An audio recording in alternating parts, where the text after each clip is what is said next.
하나님의 말씀 사도행전 23장 1절로부터 보시겠습니다.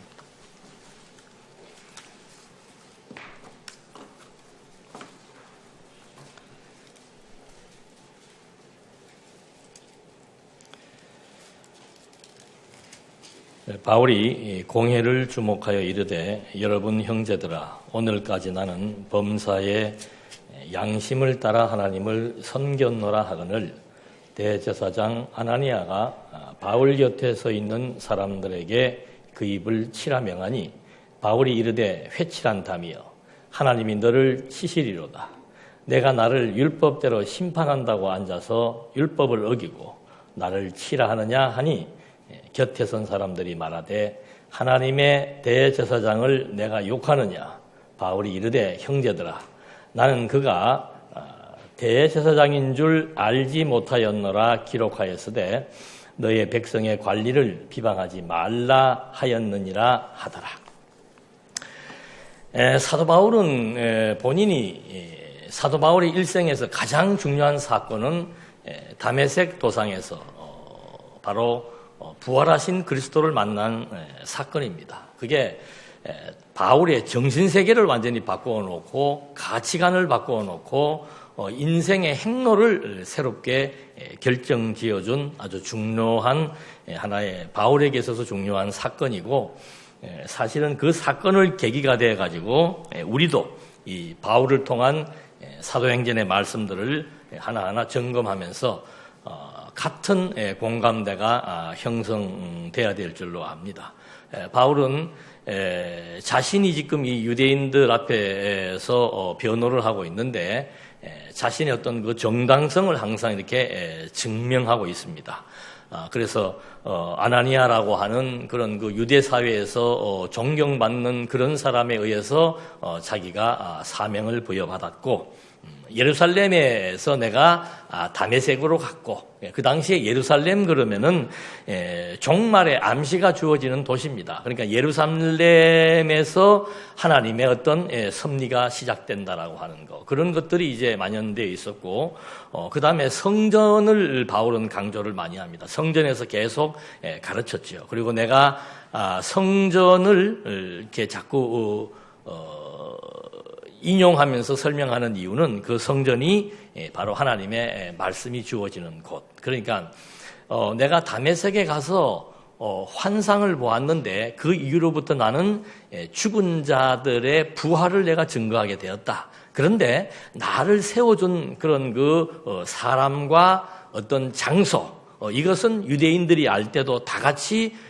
정말 이 정통성이 있고 정당성이 있다, 이렇게 인정할 수 있는 그런 사람을 거론하고 그런 예루살렘이나 또는 성전이라고 하는 장소를 거론을 했습니다. 그럼에도 불구하고 결국은 유대인들은 바울을 용서할 수가 없었던 것이죠. 이유는 다른 것 없습니다. 하나님을 모독한다라고 하는 그 근거로서 율법을 지키지 말아야 된다라고 얘기하고 있고, 성전에 이방인들을 데리고 왔고 예루살렘에서 사람들을 선동해가지고 폭동을 일으키려 했다. 뭐 이런 이제 나름대로의 종교적, 정치적 그런 그 근거를 가지고 사도 바울을 지금 죽이려고 하는 겁니다.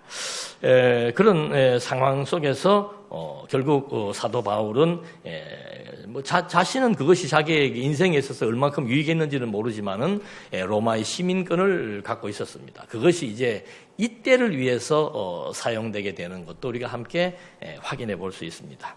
결국은 이제 바울이 서서히 시퍼런, 여러분 지난번도 말씀드렸습니다만 바울이 지금 어디 서 있는가 하면은 헌법재판소에 서 있다고 생각하시면 됩니다. 헌법재판소 재판관들이 서 있는 데서 바울이 지금 심리를 받는 거예요. 너 지금 이런 죄를 지었지? 아닙니다. 뭐 합니다. 자기 변호를 하는 그런 이제 환경인데, 지금 헌법재판소 재판장은 굉장히 객관적이고 법정신에 근거해서 공정한 재판을 할 거예요. 그러나 이 당시는 그것이 아니고 완전히 주관적입니다. 그리고 이미 이 시대에 이 공의회라고 하는 그런 그 재판이 열리는 거기에 재판관들은 이미 다 부패하고 타락한 사람들입니다. 그 중에서도 지금 읽어드렸을 때 대제사장 아나니아가 나옵니다. 그러니까 지금 여기 아나니아가 똑같은 이름이 세 사람이 나옵니다. 제일 처음에 나온 사람은 연보를 속이다가 즉사한 사람이 있었고, 두 번째는 바울을 인도해가지고 바울에게 사명을 이렇게 부여해주는 그런 유대인으로서 존중받는 인물인 아나니아가 있었고, 여기 지금 등장하는 아나니아는 대제사장인데 부패의 그런 그 상징적인 인물입니다. 그러니까 대제사장은 11조를 착복하기가 좋습니다.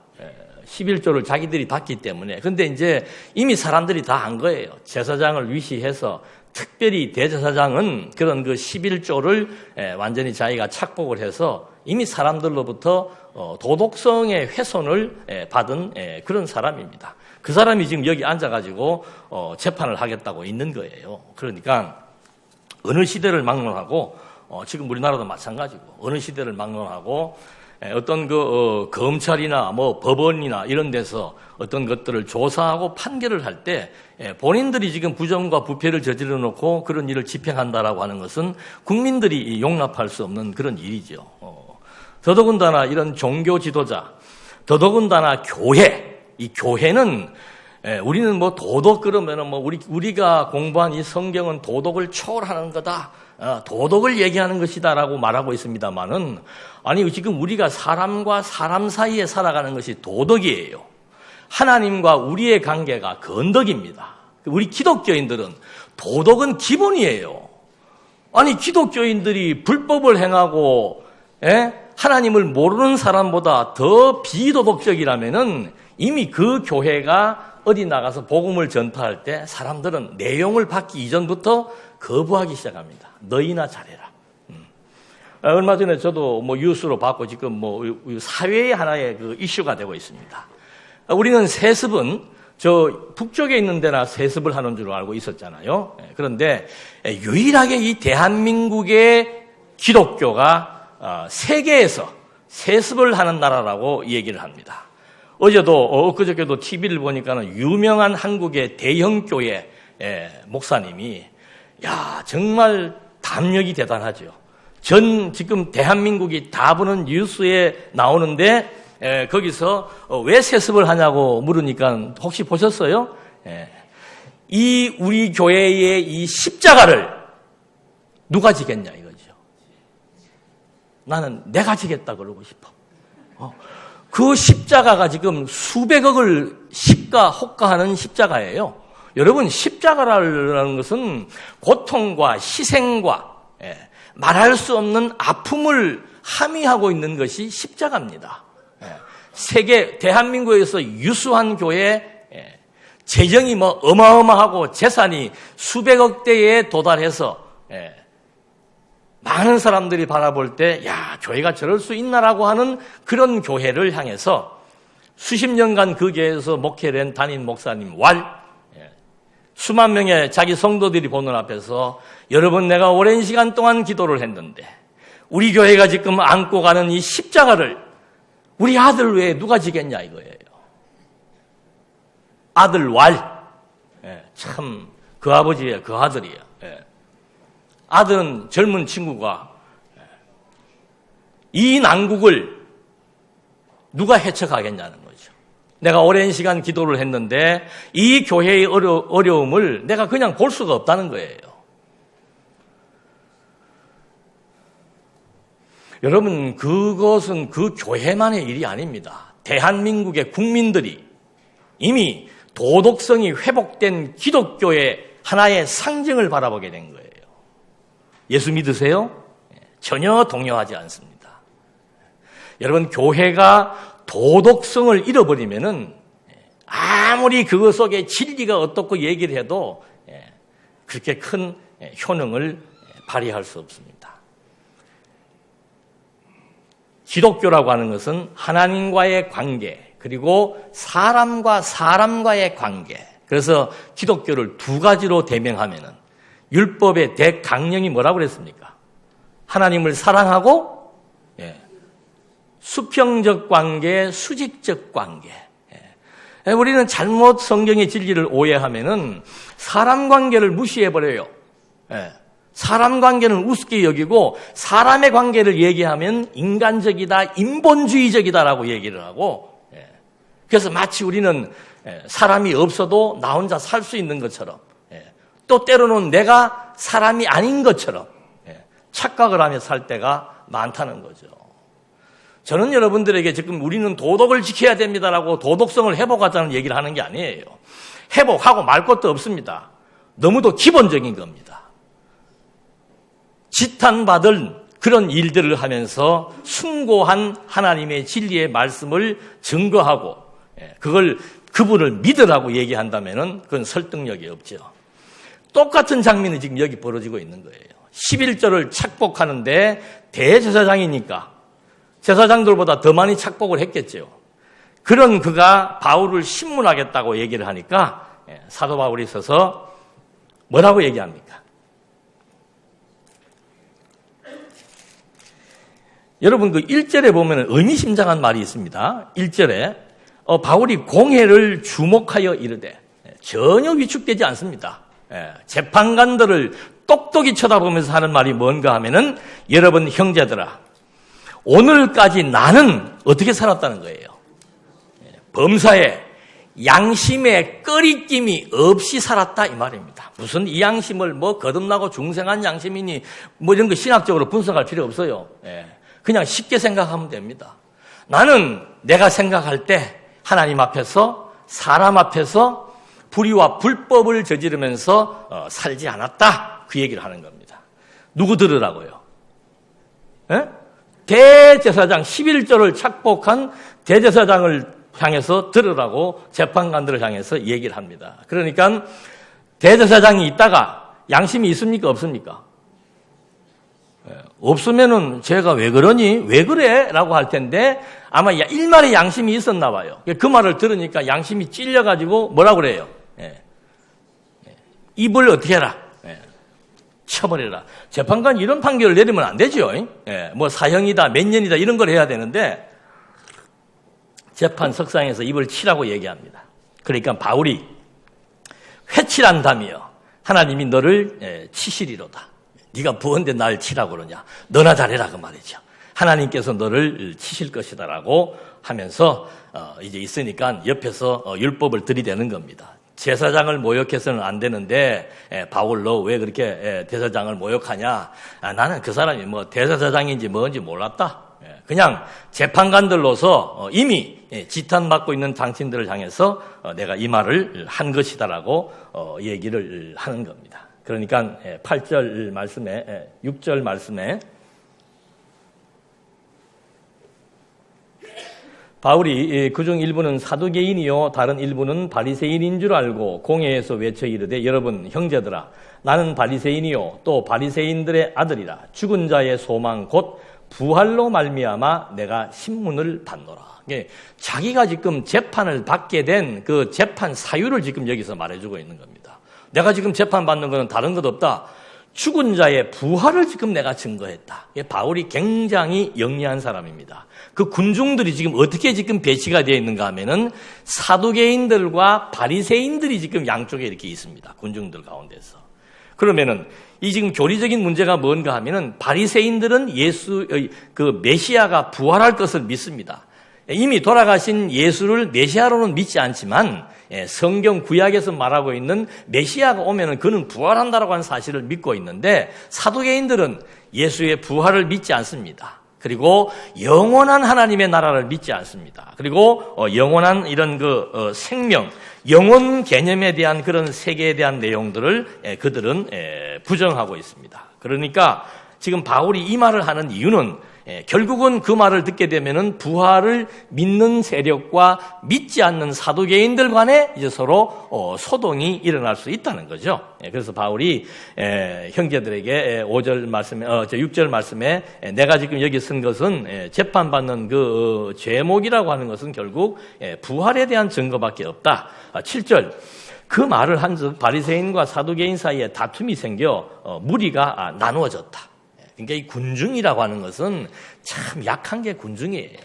뭐 이렇게 확인하고 따지면 될 텐데 죄인으로 지금 재판받는 사람이 있어가지고 한마디 툭 던지는 거예요.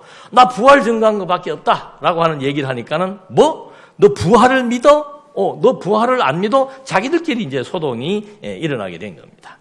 8절 말씀에 이는 사두개인은 부활도 없고 천사도 없고 영도 없다 하고 바리새인은 다 있다 합니다. 크게 떠들새 바리새인 편에서 몇 서기관이 일어나 다투어 이르되 우리가 이 사람을 보니 악한 것이 없도다. 혹 영이나 혹 천사가 그에게 말하였으면 어쩌겠느냐 하여 큰 분쟁이 생기니 천부장은 바울이 그들에게 찢겨질까 하여 군인을 명하여 내려가 무리 가운데서 빼앗아 가지고 영내로 들어가라 합니다. 그러니까 바리새인들이 정신이 든 거예요. 그리스도에 대한 부활이라고 하는 것은 사실 그 유대인들의 희망입니다. 그리고 이 부활이라고 하는 것은 우리 기독교인들의 본질이에요. 우리는 뭐 부활 그러면 뭐 교리 중에 하나로 생각할 수 있습니다만은 구약에서도 계속 핵심적인 것은 부활에 있고 신약에서도 핵심적인 사안은 부활입니다. 그래서 이 부활에 대한 문제가 민감해졌기 때문에 자기들끼리 큰 소란이 일어나서 이 사두개인들은 뭐 부활도 믿지 않고 천국도 믿지 않고 거듭나고 중생한다라고 하는 영의 문제도 믿지 않고 그거 믿지 않으니까 영생한다는 것도 믿지 않고 기독교에 대한 본질을 완전히 망각해버린 그런 사람들과 그래도 율법은 지켜야 된다고 주장은 하지만 사두개파들은 부활을 믿고 천국을 믿고 영혼을 믿는 그런 나름대로의 신실성을 갖고 있기 때문에 서로 문제가 발생한 겁니다. 그런 분쟁 때문에 천부장이 분쟁 사이에 이거 가만 놔뒀다가는 이제 완전히 뜯겨 죽게 생겼으니까 바울을 보호하기 위해서 군인들을 동원해가지고 영내로 데리고 들어가라고 합니다. 이런 그 사건들 지금 그 바울도 얘기를 했습니다만은 뭐 지금 계속 몇 차례 지금 이 부활 문제에 대해서 교리적으로 또는 뭐 여러 가지 방법을 통해서 설명을 해드리고 있습니다만은 이 부활은 정말 우리 기독교의 본질입니다. 부활이 왜 기독교의 본질이에요? 부활은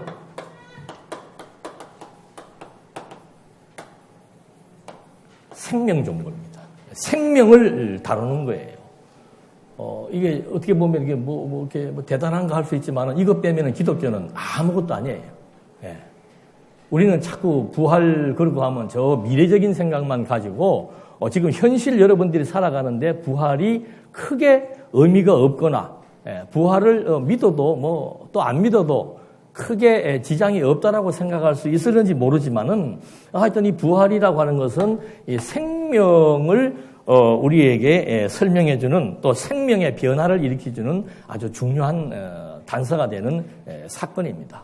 여러분 기독교를 생명 종교라고 하는 이유는 뭔가 하면은 하나님께서 창조하실 때 뭐로 시작하십니까? 이 피조물도 다 살았어요, 죽었어요? 다 살아있어요. 피조물이, 여러분, 먼지가 나중에 증인 노릇 한다 그러잖아요. 피조물도 하나님께서 6일 동안 천지와 만물을 창조했다. 그 말의 의미 속에는 천지와 만물을 창조하셨다라고 하는 것은 하나님의 생명성의 증거를 의미하는 겁니다. 당신이 생명의 기운과 능력을 가지고 이 피조세계를 창조했고 그를 힘입어서라고 하는 말은 그의 생명의 기운에 의해서 피조물들이 존재하고 그렇기 때문에 살았다라는 표현을 쓰는 겁니다. 그리고 더 대표적인 것은 아담을 창조하실 때 어떻게 창조한 겁니까? 하나님의 생명의 기운을 불어넣은 거예요. 그러니까 일부러 흙에다가 현상적으로 생명력이 없어 보이는 그 흙에다가 하나님의 생명의 기운을 불어넣으니까 뭐가 된 거예요? 사람이 된 거예요. 여러분에게 생명이 있습니까? 없습니까? 그 뻔한 질문을 왜 해? 근데 중요한 것은 뭔가 하면은 생명은 생명인데 다른 생명이 있다는 거예요. 여러분 지금 다 생명이 있죠? 근데 다른 생명이 있다고 지금 얘기를 하는 거라 이 말입니다. 그 예수님과 니고데모와의 대화에서 여러분 이제 잘 한번 들어보시면 참 이 기독교가 잘못 이해하면 황당한 종교다.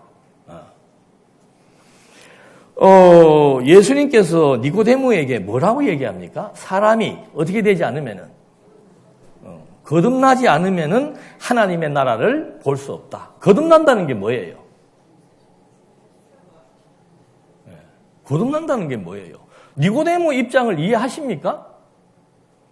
나는 그것도 이해 안 하고 믿는 분들이 계신다면은 다시 돌아가야 돼.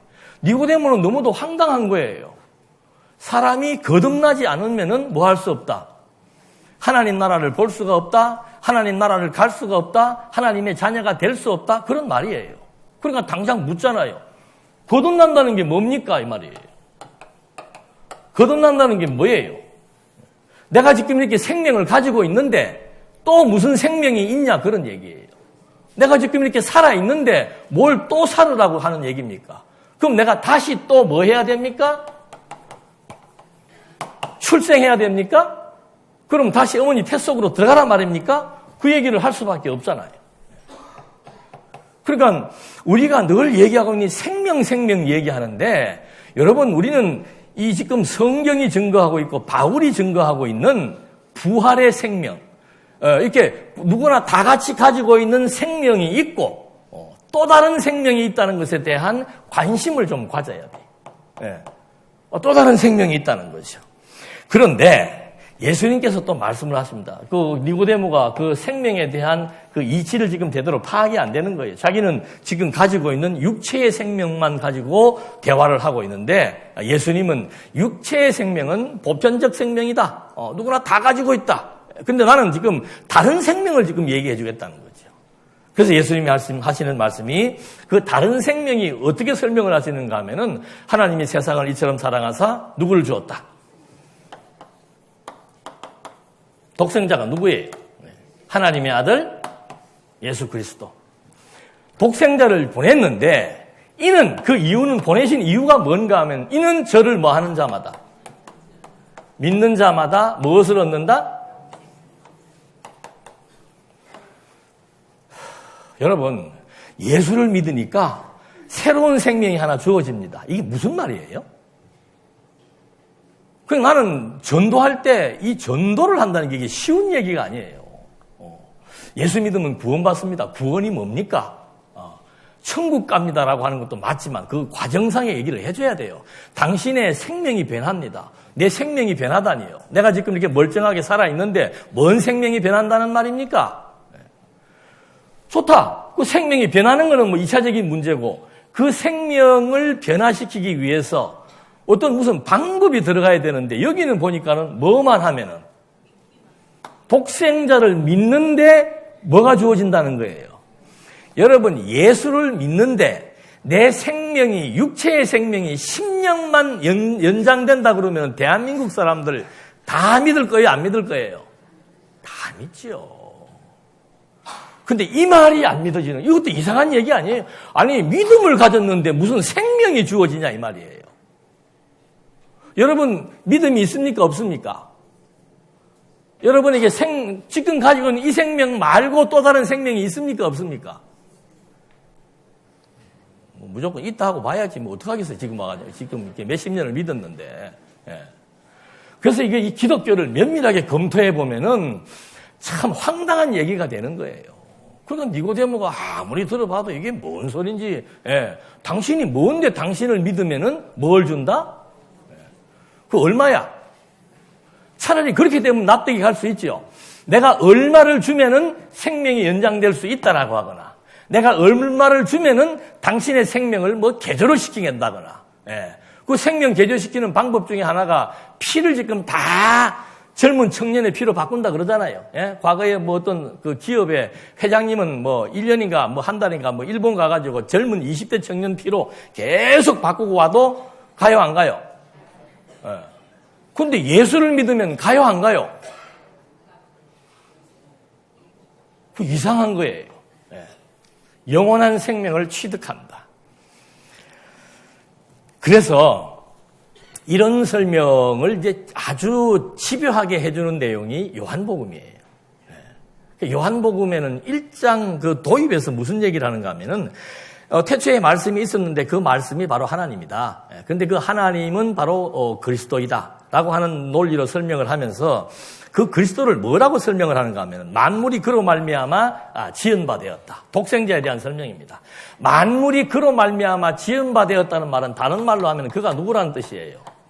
창조주라는 뜻이에요. 창조주. 여러분, 내가 무엇을 창작한다, 창조한다라고 하는 것은 당연히 능력이 있어야 되지만 이 피조세계의 모든 것은 무엇이 있다 그랬습니까? 생명성을 가지고 있다는 얘기예요. 그러니까 요한복음 1장 3절에서 모든 그 만물이 그로 말미암아 지은 바 되었고 지은 것이 하나도 그가 없이는 그의 생명의 기운을 힘입지 않고는 존재할 수 있는 것이 아무것도 없느니라. 왜? 하면서 4절에 왜 그런가? 왜 모든 피조 만물이 그가 없으면 존재할 수가 없는가? 그가 없으면 내가 이렇게 존재할 수가 없는가? 그 이유는 바로 뭔가? 4절에서 그에게 뭐가 있기 때문에? 그 안에 생명이 있기 때문에. 이 말은 다른 말로 하면은 그가 바로 생명의 근원이기 때문에 그렇다 이 말입니다. 여러분, 하나님이 독생자를 보냈는데 저를 믿는 자마다 영원한 생명을 주신다는 그 말의 의미가 이분이 어떤 분이니까? 창조주요 생명의 근원이기 때문에 그분에 의해서 그분을 믿게 해서 믿음의 선물로 우리에게 무엇이 주어진다? 영원한 생명이 주어진다. 이걸 지금 요한복음의 초두에서 밝혀주고 있는 거예요. 여러분, 지금 우리는 생명이 하나뿐인 줄 알잖아요. 그래요, 안 그래요? 생명이 하나뿐인 줄 알기 때문에 죽기 살기로 무엇을 위해서?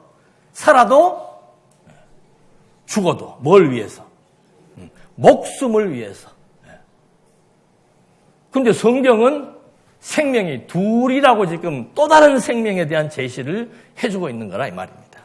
그래서 요한복음에서 여러 가지 사건이 많이 나옵니다만은 도입에서 이 지금 창조주라고 하는 것을 밝혀주고 창조주라고 하는 것은 모든 만물이 창조주에 의해서 존재한다는 걸 명시해주고 그 이유는 바로 뭔가? 그분이 생명의 근원이며 생명의 주관자라고 하는 사실을 확인시켜주는 겁니다.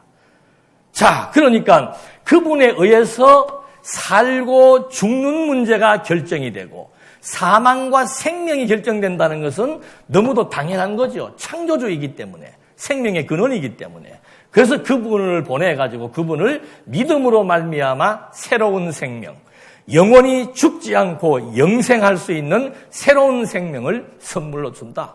그걸 이제 믿게 하기 위해서 예수님께서 38년 된 병자를 고치기도 합니다. 그러면서 선한 일을 행한 자는 무엇을 얻는다? 생명으로 부활한다. 딱 명시해 줍니다. 오병이의 표적을 행하시면서 내가 누구이다? 생명의 떡이다. 지금 요한복음은 계속해서 당신이 생명의 근원으로 오셨다는 사실을 여러 가지 표적을 통해서 설명해 주고 있는 거예요.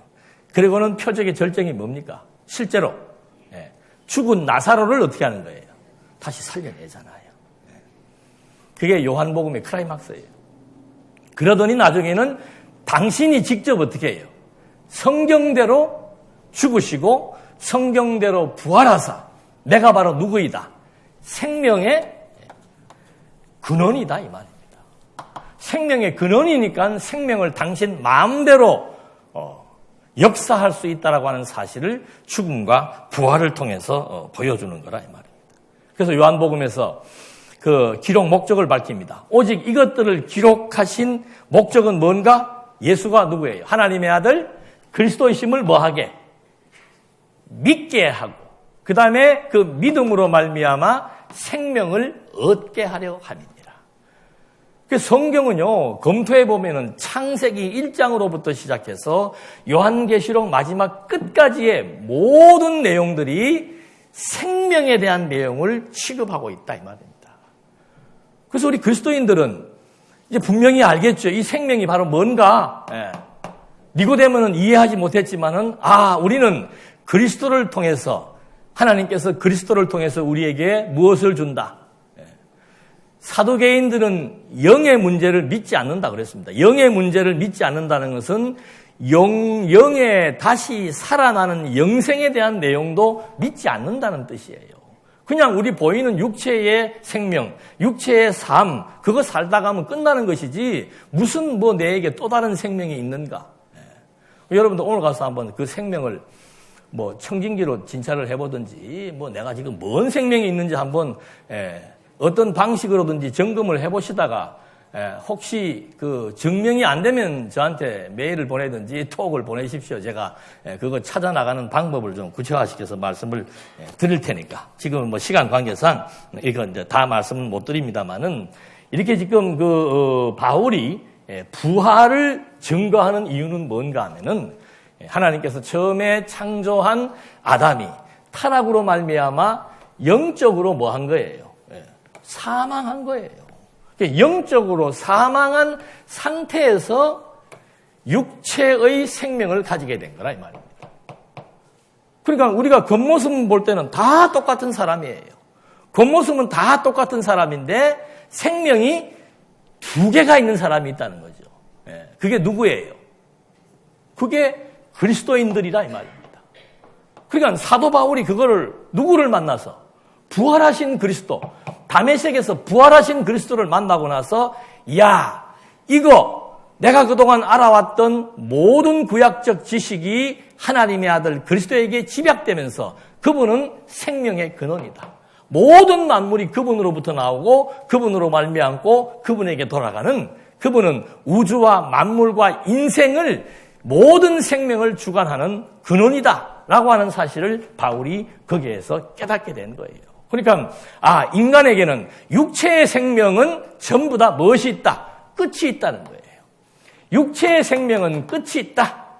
그러나 영적인 생명은 끝이 없다는 사실을 성경이 우리한테 밝혀주고 있는 겁니다. 그래서 마지막 가면은 그러니까 이 예수님이 여기에서 부활하시고 승천하시고 그 다음에 성령을 보내가지고 다시 오실 때까지 계속해서 무엇을 증거하는 겁니까? 그리스도의 부활을 증거하는 거예요. 그리스도의 부활을 증거한다는 것은 그리스도의 부활의 생명을 증거한다는 겁니다. 그 이유가 바로 뭔가? 결국 이 끝에 가면은 심판의 과정을 통해서 무슨 심판? 생명을 심판하는 역사가 최종적인 종말론적 사건이라 이 말입니다. 그때 온 인류의 생명이 영원한 생명과 영원한 사망으로 나누어지는 마지막 심판이 주어지고 있다는 거죠. 이 사실이 오늘 우리가 살아가는 이 시점에서 확인이 되고 확증한 사람들은 가장 무서운 사람이 어떤 사람이에요? 죽는 것을 두려워하지 않는 사람이 가장 무서운 사람이에요. 그러니까 사도 바울의 가치관이 바뀐 원천의 하나는 뭔가 하면은 생명의 문제를 바울은 해결한 거예요. 육체를 입고 살고 있지만 이미 나는 그 육체 속에 또 다른 생명, 그리스도로 말미 그리스도의 죽음과 부활을 통해서 얻어진 새 생명을 우리가 지금 입고 있다. 새 생명을 가지고 있는 증거가 뭔가? 이거예요, 이거. 예수가 하나님의 아들 그리스도로 믿어진다라고 하는 것은 아무나 믿어지는 게 아니에요. 죽은 생명의 기능으로서는 할 수 없는 거, 하나님의 아들 그리스도를 믿을 수 없다라고 하는 거. 살아있는 생명의 기능으로만 가능한 거, 하나님의 아들 그리스도가 믿어진다라고 하는 거. 그것이 지금 보이지 않는 생명이 존재하고 있다는 것을 가늠할 수 있는 잣대가 뭔가? 그게 믿음이에요, 믿음. 그래서 지금 사도 바울이 왜 그렇게 하지 말아야 될 소리를 하는가? 유대인들이 지금 가장 싫어하는 소리는 뭔가 하면은 자기네들이 누구를 죽인 거예요? 부활하신 그리스도를 죽인 거예요. 만에 하나 이분이 정말로 메시아라면은 자기가 누구를 죽인 게 되는 겁니까? 메시아를 죽인 게 되는 거예요. 구약에서 하나님이 약속한 메시아를 자기들이 죽인 것으로 판정나기 때문에 끝까지 예수가 하나님의 아들 그리스도요, 그가 죽음에서 부활했다라고 하는 이 부활의 역사, 새 생명의 역사를 증거하는 것에 대해서 유대인들은 막 몸소리를 치는 거예요. 근데 사도 바울은 온 데 다니는 데마다 감옥에 가든 뭐 들판에 가든 유대인을 만나든 이방인을 만나든 상관없이 너희가 죽인 예수가 죽음에서 부활하사 하나님의 아들로 확정되었다. 그 사실을 끊임없이 증거하고 있다는 거죠. 그러니까 이 유대인들이 이 바울을 살려둬서는 안 되죠. 예. 얼마나 미웠으면 그냥 입을 다 치라고 그랬겠어요. 저는 저게 그냥 유대인들 전체를 위축되게 만들고 불안하게 만들고 두려워하게 만든다 이 말입니다. 사실이 아니면 그럴 이유가 없는 거죠. 예. 부활이 우리의 거듭나고 중생한 이 새 생명이 영원한 생명이라고 하는 사실에 대한 증거가 이것이 성경이 우리에게 말해주고 있고 기독교의 본질로 자리하게 된 근간은 바로 뭔가? 하나님은 생명의 근원이기 때문에 그런 거예요. 당신은 스스로 존재하시며 모든 우주와 만물의 생명의 근원으로서 그를 힘입지 않으면 어떤 것도 존재할 수 없다라고 하는 거. 지금 추수감사절 아니에요. 예? 모든 만물의 그 지금 식물들 뭐 이런 것들이 다 열매를 주렁주렁 맺고 있잖아요. 그 열매가 어떻게 맺힌 거예요? 완전히 다른 형체예요. 생명력이 없어 보이는 이런 씨앗 하나 심었더니 이게 자라더니 여기에서 아주 기가 막힌 열매가 맺히는 역사. 이거는 자연계시를 통해서 생명에 대한 증거를 지금 하나님이 해주고 있는 거예요. 하나님 아버지 이번 가을에도 좋은 풍년이 들어가지고 우리가 뭐 감도 배도 뭐도 다 많은 결실을 하게 되었습니다. 감사합니다. 그 얘기를 하는 게 아니에요. 네. 감사의 조건은 뭔가? 이 지금 결실하는 감, 나무, 채소, 과일 또는 뭐 소니, 양이니 모든 살아있는 생명체들을 바라보면서 정말로 하나님은 생명의 근원이시고 모든 만사와 만물이 생명의 근원에 의해서 주도되고 주관되고 실행된다는 사실을 깨달아서 그를 인정하고 그 생명의 주관자가 우리 각자에게 주신 모든 분복들을 그대로 인정하면서 주어진 범사에 뭐 하자는 거예요? 추수 때만 감사하는 것이 아니고 진정한 감사의 이유가 어디에 있는가? 죽어버린 나에게 하나님이 새 생명을 주셨다는 것. 그 생명이 눈에 보이지 않지만 나는 지금 그 생명을 힘입어 살며 기동하며 있다. 그 이유가 바로 뭔가? 하나님을 의지하고 살고 하나님을 인정하며 살고 하나님이 우리를 향하신 그 기쁘신 뜻이 무엇인 줄 알아서 쉬지 않고 하나님의 뜻이 이루어지기를 갈구하고 항상 하나님을 생각하면은 기쁨이 넘치게 되고 주어진 여건 속에서 불평, 불만하는 것이 아니고 그냥 감사가 넘치는 거. 여러분 하나님의 이 뜻이라고 하는 이것이 계획이라 그랬잖아요. 뭐 너무도 잘 알고 있잖아요. 내가 생각할 때 좋은 일이든 나쁜 일이든 상관없습니다. 과정이야 사람을 통해서 하든 자연을 통해서 하는 거죠. 그러나 그 근본이 하나님의 섭리라 이 말입니다. 오늘 발생한 이 일은 너희들 때문이다. 너희들 때문 아니에요. 하나님께서 우리들로 하여금 이렇게 살아가도록 섭리하시기 위해서 하나님이 그렇게 해나가시는 거다. 받아들이면 되는 거예요. 그래서 이 하나님 인정한다라고 하는 거. 바울의 감사의 조건은 부활의 생명입니다. 그리스도를 만난 거예요. 부활하신 그리스도를 만나서 그의 음성을 듣고 그의 영광을 보고 그를 믿게 된 거. 이것이 일평생 사도 바울을 살아가는데 감사의 조건이 되도록 섭리했기 때문에 바울은 먹을 것과 입을 것만 있어도 감사할 수 있었고 엄청난 매를 맞고 감옥에 가고 협박을 당하고 위협과 곤궁에 처했어도 사도 바울은 그것을 하나님의 기쁘신 뜻으로 받아들이면서 왜 그럴 수가 있는가? 나에게 무엇이 있기 때문에. 여러분 우리가 이 정체성을 확립한다는 건 너무도 중요한 일입니다. 우리가 우리를 교회에서는 우리를 뭐라고 부릅니까? 성도라고 부르잖아요. 밖에서야 뭐 아주머니라 부르든지 아저씨라고 부르든지 뭐 직업에 대한 호칭을, 뭐 직명을 부르는 상관, 교회는 뭐라고 부르는가? 성도라 부르는 거예요, 성도. 여러분, 이 정체성이라고 하는 것이 완전히 그 사람의 인생을 바꿔놓을 수 있는 겁니다. 유대인들이 400년 동안 무슨 생활했어요? 노예 생활한 거예요. 여러분, 40년도 아니고 400년. 4대가 내려오면서 노예로 산 거예요. 자유가 없이 학대를 받으면서. 예? 겨우 풀칠만 하면서 노예 생활을 400년 했단 말입니다. 그 사람들을 광야로 끄집어냈어요. 하나님이 처음에 심어주는 의식이 뭡니까? 너희는 노예가 아니고 애굽의 노예가 아니고 너희는 누구다? 내 백성이다. 그게 얼마나 그게 힘이 나는 얘기입니까?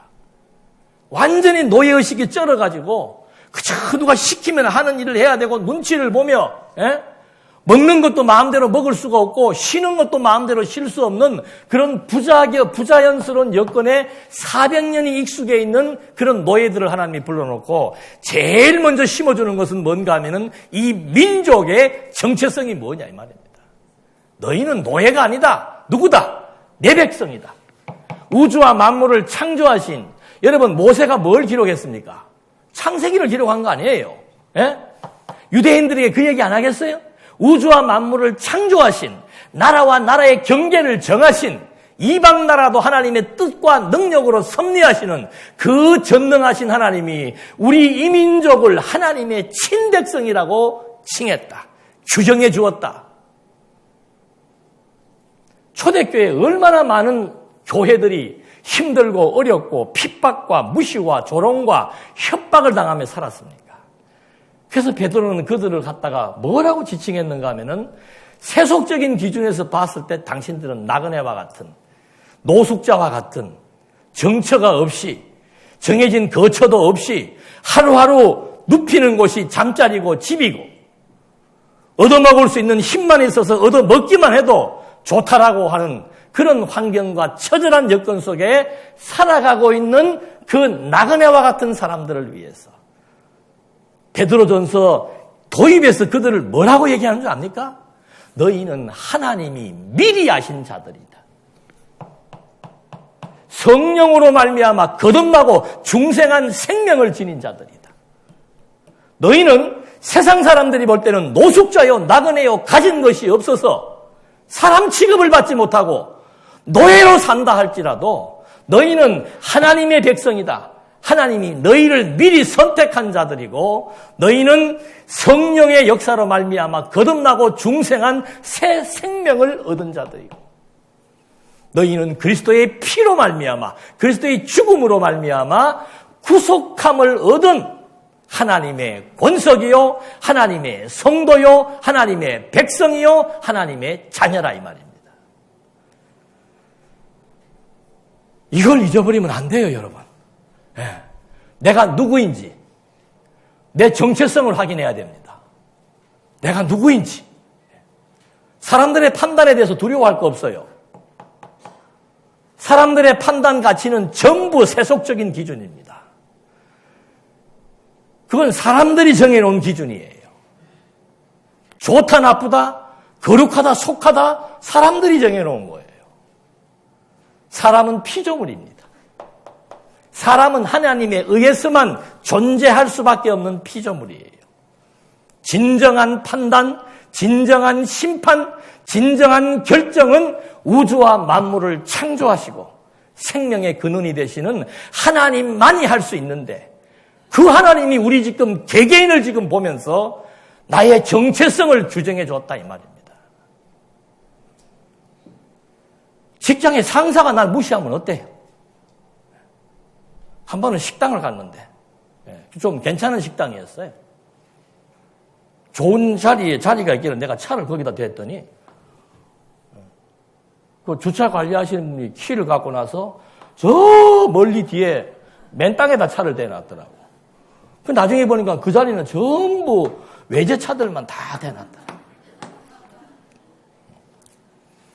기분이 좋아요, 나빠요? 다시는 그 식당 안 갑니다. 그러나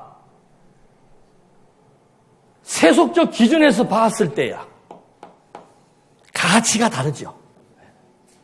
근데 나는 내가 하나님 앞에 사는 사람이라면, 하나님의 자녀라면 내가 제일 소중한 것은 뭐예요? 내 아버지가 나를 지금 인정해 주느냐 안 해주느냐, 하나님이 나를 어떻게 판단하고 있느냐, 그거 이상 힘이 되고 가치로운 것은 없어요. 사람이 좀 무시하면 어때요? 그저 어떤 차 가지고 무시를 좀 당하면 어때? 처음에는 밥 먹는데 밥이 안 들어가서 불러서 한마디 하려다가 건덕상 좀 참고 집에 와서 가만히 생각해 보니까 너도 모질한다. 뭘 그걸 가지고 그렇게 기분 나빠하면서 음식을 먹냐? 여러분, 범사의 하나님을 인정하지 않으면은 내 자신의 존재 가치를 잃어버립니다. 하나님을 잃어버리는 순간 중요한 것은 뭔가? 하나님은 내가 잊어버린다고 안 계시는 게 아니에요. 내가 모른 척한다고 그분이 섭섭하지도 않아요. 하나님을 잊어버리는 순간 누가 죽는가? 내가 죽는 거예요.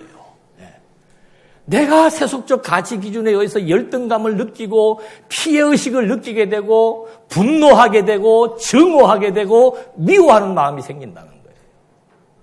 하나님을 인정하는 순간, 하나님이 나를 판단하시는 순간, 하나님이 나의 정체성을 확립시켜주는 순간, 그 어느 누구보다 나는 자존감이 살아나고 내가 살아야 되는 이유가 분명하고 내가 왜 여기 있어야 되는지가 너무 분명하고, 그래서 하루하루가 의미 있고 가치 있고, 그래서 당당할 수 있는, 바울 보십시오. 수없이 많은 군중들이, 더군다나 재판을 받는 죄인의 입장에서 재판관들을 눈 똑바로 뜨고 바라보면서 회칠한 무덤이라고 말할 수 있냐 이 말입니다. 형량을 줄이려면 조용조용하게 얘기를 해야 되죠. 사람을 무서워할 필요도 없고 사람에게 인정받으려고 사람 앞에서 외식할 필요가 없다는 거예요. 내가 그냥 하나님 앞에서 성실하게 살면은 사람들이 인정해 줄 뿐이지, 하나님을 배제하고 그 사람으로부터 내가 인정받고 평가받기 위해서 그런 유교적 의식을 가지고 산다면은 그 인생 너무 불쌍하고 피곤한 사람이에요. 하나님을 믿는 자존감, 하나님을 믿는 의미, 나하고 너무 직결되어 있다는 사실. 말씀은 우리하고 동떨어져 있는 게 아니고 하나님은 나와 동떨어져 계셔서 내가 필요할 때 교통하는 분이 아닙니다. 항상 하나님은 우리를 향해서 당신의 모든 것을 지금 다 보여주었습니다.